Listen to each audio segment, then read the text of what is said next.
এই লক্ষ্মী ভান্ডার নিয়ে আমাদের রুলিং পার্টি যে সরকার আছে তারা অনেক কিছুই বলছে যে লক্ষ্মী ভান্ডার বন্ধ করে দেবো, ভোট না দিলে বা আমরা যদি হেরে যাই লক্ষ্মী ভান্ডার পাবেন না। লক্ষ্মী ভান্ডারটা দিচ্ছে কাদের টাকায়? আপনাদের এবং আমাদের টাকায় লক্ষ্মী ভান্ডারটা দিচ্ছে। এই আপনাদের আমাদের ট্যাক্সের টাকায় লক্ষ্মী ভান্ডারের টাকাগুলো দিচ্ছে। যত লক্ষ্মী ভান্ডারের টাকা বাড়বে আপনাদের থেকেই ট্যাক্সের টাকাগুলো কাটা হবে। আমাদের পেট্রোলের দাম এখন 106 টাকা। পেট্রোল থেকে সেন্ট্রাল এবং রাজ্য সরকার মিলিয়ে কম বেশি 40 থেকে 45 টাকা মতো ওরা ট্যাক্স কাটে। এবং আমরা যে ড্রেস পরে আছি, আমরা যে জামা প্যান্ট পরে আছি, এই জামা কাপড় থেকে 18 টাকা করে, 100 টাকায় 18 টাকা ট্যাক্স কাটা হয়। এবার যত লক্ষ্মী ভান্ডারে বেশি টাকা হবে আমাদের এই ট্যাক্সগুলো বেশি যাবে। আমরা এটাই বলবো যে লক্ষ্মী ভান্ডার দিচ্ছে, আমাদের কোনো অসুবিধা নেই, আমাদের দিকটাও খেয়াল রাখতে হবে। তেলের দাম যাতে কমে, ট্যাক্সের দাম যাতে কমে।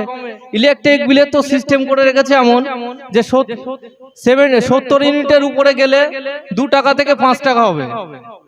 এবারে যে 3 মাসের ইউনিট একসঙ্গে দেয়, 3 মাসের ইউনিট দিলে একসঙ্গে, যদি 1 মাসের ইউনিট একসঙ্গে দেয় 70 টাকা হলে 5 টাকার ভিতরে থাকবে। 3 মাসের ওটা একসঙ্গে যোগ করলে ওটা আপনার 200 টাকা হয়ে যাচ্ছে। প্রায় 200 টাকা হয়ে গেলে সেই ইউনিটটা 5 থেকে 7 টাকা হয়ে যাচ্ছে। সিস্টেমগুলো এমনভাবে করে রেখেছে আমাদের বোকা বানানোর জন্য। এইগুলো আমরা গভর্নমেন্ট সরকার যারা রুলিং পার্টিতে আছে তাদেরকে বলবো এই সিস্টেমগুলো পরিবর্তন করার জন্য। এবং আমাদের যারা মানুষগুলো আছে সেই মানুষদের দেখার জন্য বলবো। আর আপনাদের এখানে যারা আছে ক্ষমতায় আছে, আমাদের রুলিং পার্টি যারা ক্ষমতায় আছে তারা অনেক কিছু দেবে, এই আপনাদের অনুষ্ঠান করার জন্য চমকানি ধমকানি অনেক কিছুই দিচ্ছে, কিন্তু এগুলোই আপনারা কর্ণপাত করবেন না। চমকানি দিচ্ছে কারণ ওরা কিন্তু আমাদের আইএসএফ কে ভয় পেয়ে গেছে। ভয় না পেয়ে গেলে চমকানি দিত না, যে ভোট করতে দেবে না, এখানে মিটিং করতে দেবে না। এই কারণটা ওরা ভয় পেয়ে গেছে যে ওরা অলরেডি ব্যাকফুটে চলে গেছে। ওরা জানে যে সঠিকভাবে ভোট হলে আমরা জিতবো, আইএসএফ জিতবো, টিএমসি জিততে পারবে না।